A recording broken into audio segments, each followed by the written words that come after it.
नमस्कार दोस्तों, मैं नितेश आप सभी का स्वागत करता हूं हमारे YouTube channel wealth management with Nitesh में, जहां पे हम स्टॉक मार्केट और फाइनेंस से related regular and educational videos लाते रहते हैं।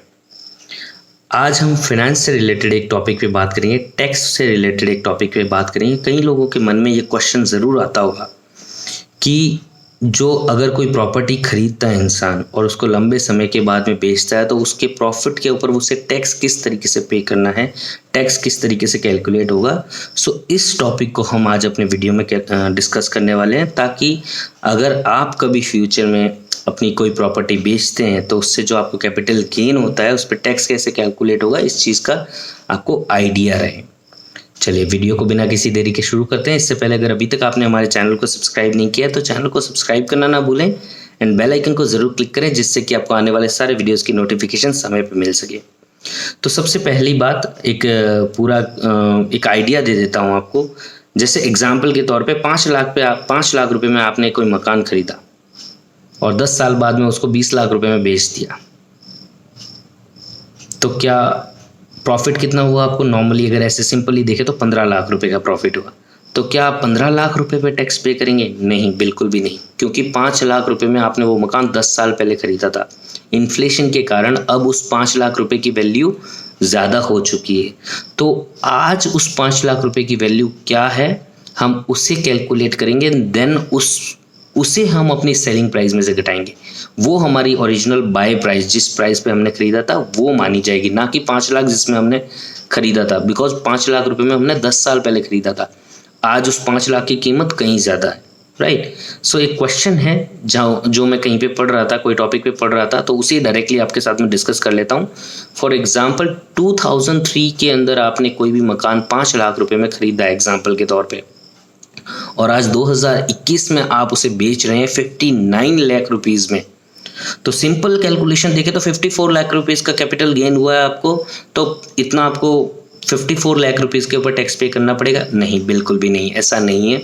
तो चूंकि ये कैपिटल गेन आपको 36 मंथ से ज़्यादा के बाद हुआ है, मतलब 36 महीने से ज़्यादा आपने उस प्रॉपर्टी को अपने पास में रखा है, तो डेफिनेटली यहाँ पर कैपिटल गेन लगेगा, लॉन्ग टर्म कैपिटल गेन लगेगा आपको, जो कि 20% का आपका टैक्स होता है एंड उस पर 4% सेस, यानी कि अगर ओवरऑल देखें तो 20.8% का टैक्स लगेगा। लेकिन वो टैक्सेबल इनकम कहाँ से निकालेंगे, वो प्रॉफिट कैसे निकालेंगे, उसे हम डिस्कस कर लेते हैं।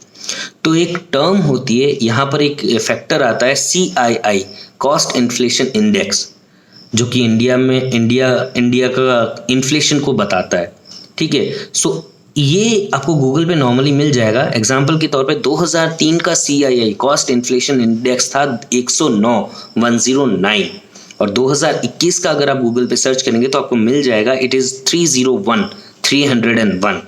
तो अगर आप देखेंगे तो कॉस्ट इन्फ्लेशन इंडेक्स जो है हमारा 176 पॉइंट कुछ प्रतिशत से बढ़ा है।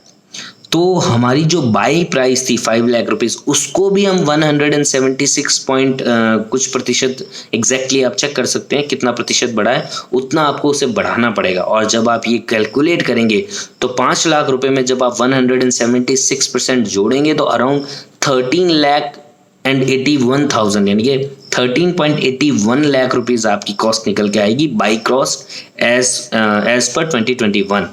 CII को, इन्फ्लेशन को आप जब एडजस्ट कर देंगे तो उसके बाद आपकी जो ओरिजिनल कॉस्ट, बाइंग कॉस्ट निकल के आएगी, वो निकल के आएगी 13,81,000, 13.81 लाख। तो 59 लाख रुपीज़ जहां आपने सेल किया उसमें से हम 5 लाख नहीं 13.81 लाख यानी कि 13,81,000 रुपये घटाएंगे एंड देन जो आपका अमाउंट बच के आता है अराउंड 45 लाख के आसपास बच के आता है, 45 लाख एंड समथिंग ऊपर कुछ बच के आता है, उस पे आप 20.8% का अपना टैक्स पे करेंगे, यानी कि 20% टैक्स और उस टैक्स के ऊपर 4% का सेस। तो इस तरीके से किसी भी प्रॉपर्टी के ऊपर टैक्स कैलकुलेट किया जाता है अगर वो प्रॉपर्टी एक लंबे समय के बाद में, लॉन्ग टर्म के बाद में बेची जाए तो। सो आई होप ये क्वेश्चन, ये डिस्कशन आपको अच्छा लगा होगा, कुछ इन्फॉर्मेटिव लगा होगा। अगर आपको लगता है कि हम आप तक अच्छी इन्फॉर्मेशन पहुंचा रहे हैं तो वीडियो को लाइक ज़रूर करें, हमारे चैनल को सब्सक्राइब करें, बेल आइकन को क्लिक करना ना भूलें, जिससे कि हमें भी एक मोटिवेशन मिलती है और आपको भी आने वाले सारे वीडियोज़ की नोटिफिकेशन समय पर मिलती रहेगी। मैं फिर मिलूँगा आपको एक नए वीडियो में एक नए टॉपिक के साथ, तब तक के लिए अपना ध्यान रखें, सुरक्षित रहें, धन्यवाद।